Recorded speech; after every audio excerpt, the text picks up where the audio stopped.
SIR की प्रक्रिया को लेकर के जिस तरह से राजस्थान में लगातार काम जारी है, सियासी लोग इस पूरे मामले को लेकर के वार पलटवार भी कर रहे हैं, लेकिन प्रदेश की वास्तविक स्थिति क्या है? राज्य के जो निर्वाचन आयुक्त हैं हमारे साथ में मौजूद हैं, नवीन महाजन, बातचीत करते हैं। सर, बड़ी महत्वपूर्ण प्रक्रिया है, पूरे देश के अंदर करीब करीब चल रही है, राजस्थान में बड़े पैमाने पर काम जारी है। कई तरह के अनुभव और कई तरह की बातें और दावे सामने आ रहे हैं। अभी क्या वर्तमान में स्थिति है?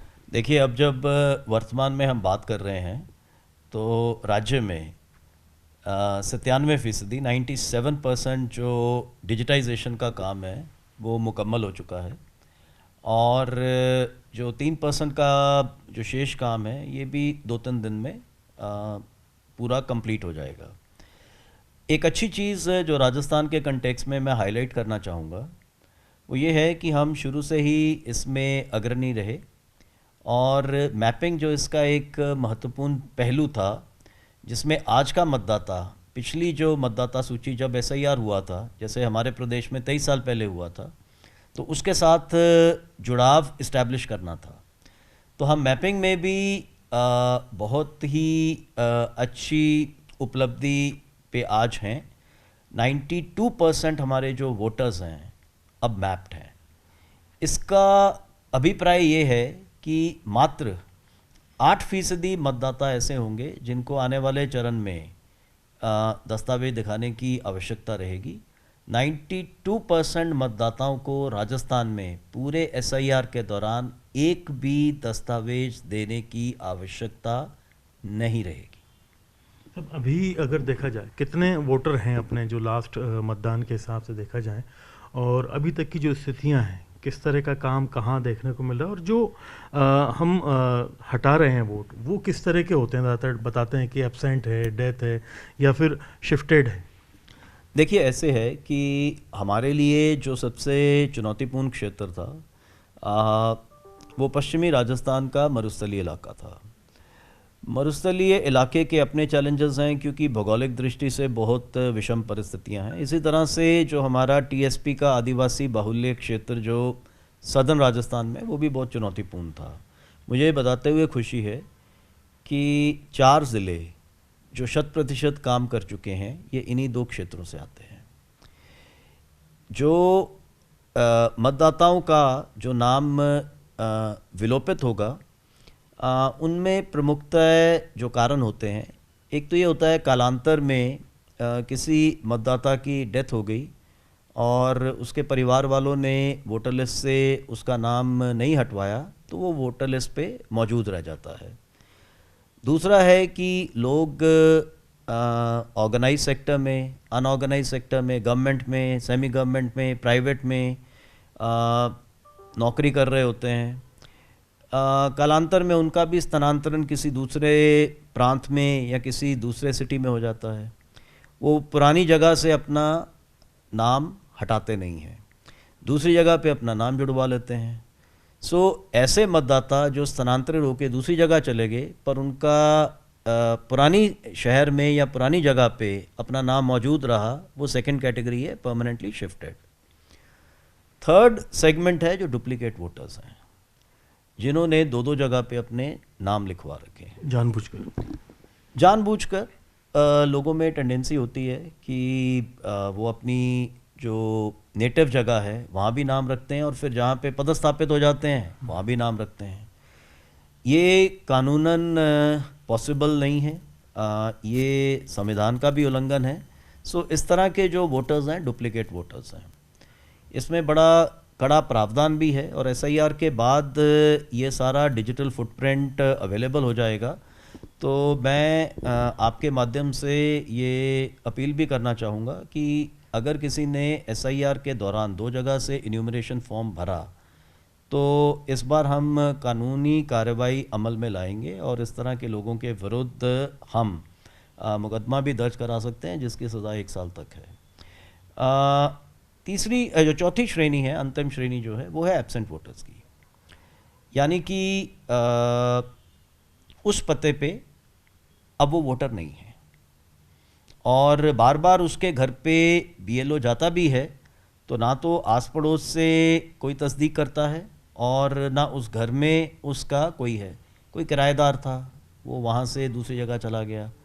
तो इस तरह के जो वोटर्स हैं वो एब्सेंट वोटर्स हैं। तो ये 4 श्रेणियां हैं प्रमुखतः जो वोटर लिस्ट में डिलीशन का कारण बनती हैं। इस SIR एक्सरसाइज का मेन मकसद ही ये है कि वोटर लिस्ट की क्लींजिंग हो, इसका शुद्धिकरण हो, और जो समय के साथ इसके अंदर विसंगतियां आती हैं उसको दूर किया जाए। साथ ही जो पात्र लोग हैं जो किन्हीं कारणों से मतदाता सूची का हिस्सा नहीं बन पाए, तो वो फॉर्म 6 के माध्यम से या अपनी एज के हिसाब से, अगर वो आज योग्य हो गए हैं, 18 वर्ष उन्होंने पूरे कर लिए हैं, तो वो मतदाता सूची में शरीक हो। तो ये एक आंकड़ा जारी कर दिया जाता है कि साहब 24 लाख या 30 लाख नाम हट रहे हैं, ये कहाँ से आता है, क्या इसके पीछे बात होती है? देखिए, जो हमारी पहली ड्राफ्ट है वो अब जारी होगी 16 दिसंबर को, और जो गणना चरण है वो अभी 11 दिसंबर तक इलेक्शन कमीशन ने इसको बढ़ा दिया है। जो विश्वसनीय आंकड़ा है, यहाँ जो जिसको कह सकते हैं ऐसा आंकड़ा है जिस पे हम बात कर सकते हैं, वो 16 तारीख को सार्वजनिक किया जाएगा, पब्लिक डोमेन में डाला जाएगा, और हर मतदान केंद्र पे उसकी सूची उपलब्ध रहेगी, जो हमारा ड्राफ्ट वोटर लिस्ट है। साथ ही साथ वो जो हमारे तहसील कार्यालय हैं, BDO के कार्यालय हैं, नगर निगम, नगर पालिका, नगर परिषद हैं, इनके कार्यालय, इनके जोनल ऑफिस हैं, तो तमाम जो हमारे EROs हैं, जो हमारे ज़िला निर्वाचन अधिकारी हैं, उनके कार्यालय हैं, हमारी जो वेबसाइट्स हैं, इन सब पे वो प्रकाशित की जाएगी, डाली जाएगी, कोई भी उसको देख सकता है। वो है जो एक विश्वसनीय आंकड़ा 16 दिसंबर को सार्वजनिक किया जाएगा। राजस्थान पूरे देश का सबसे बड़ा राज्य है, बड़ा मुश्किल टास्क रहा होगा आपको इतनी लंबी चौड़ी सरहदों को कवर करना। अभी तक की क्या स्थिति है और किस तरह से लग रहा है आपको कि क्या जो ओवरऑल अभी तक पिछले कुछ टाइम पर अपने इस तरह की एक्सरसाइज भी हुई, तो उसमें किस तरह के मामले ज़्यादा सामने आ रहे हैं, चैलेंजेस क्या हैं? देखिए, चैलेंजेस स्वाभाविक बहुत हैं, क्योंकि हमारे यहाँ जो, जैसा आपने बताया, भौगोलिक दृष्टि से सबसे बड़ा प्रदेश है। जो हमारा मरुस्थलीय बेल्ट है उसके अपने चैलेंजेस हैं। वहाँ पे हमारे बहुत से BLOs हैं जिनको 3-3 साधनों के माध्यम से वोटर तक पहुँचना पड़ता है।